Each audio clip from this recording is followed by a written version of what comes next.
आपले सौरभ शेट कुठं बी जाऊ तिथं नावच कमवून येणार. त्यांची गाडी नाही का एक नंबरच येणार बरं का. पण गाडी पुढे गेली नाही, मागं काय करताय काय माहिती. तर कसं आहे पब्लिक, तुमचा लाडका अभि. आता तुम्ही पण म्हणशान भर दुपारचा किटल्या घेऊन चालला कुठं.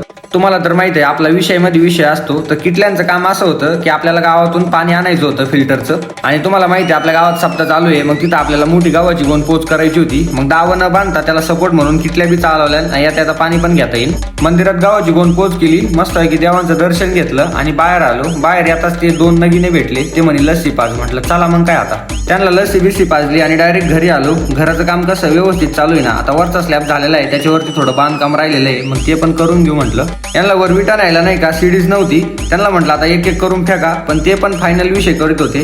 एक एक एक एक एक एक फेकीत होते मस्तपैकी. इकडे अचानक हे 2 बैलगाडा प्रेमी आले. म्हणे आपल्याला बैलगाडा शर्यत पाहिजे आहे आणि त्यात आपली सौरभ दादांची गाडी आहे. म्हटलं चलाच यावंच लागतंय. तिथे गेल्यानंतर मोकार पब्लिक भेटली. म्हटलं सगळ्यांना ब्लॉग मध्ये ओढून घेऊ.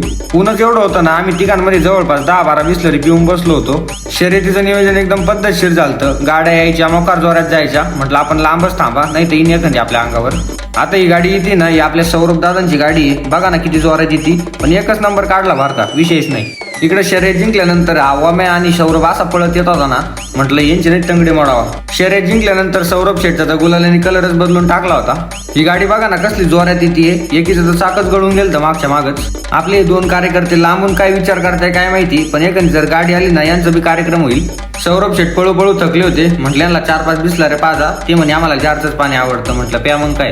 आमची मस्तपैकी शर्यत बिर्यत बघून झाली. म्हटलं आता आपल्या गावात सप्ताह आहे, चला निघा मग काय आता. महाप्रसादाचं नियोजन कसं काय, उद्या आपल्या सप्त्याची समाप्ती होती. त्यामुळे आदल्या दिवशीच तयारी चालू होती. मला रात्रीचा पूर्ण ब्लॉग घेता नाही आला, कारण नाही का मोबाईलला चार्जिंग कमी होती. चला मग काय आता मी मोबाईलला चार्जिंग लावतो. तुम्ही आधीचे ब्लॉग बघून घ्या.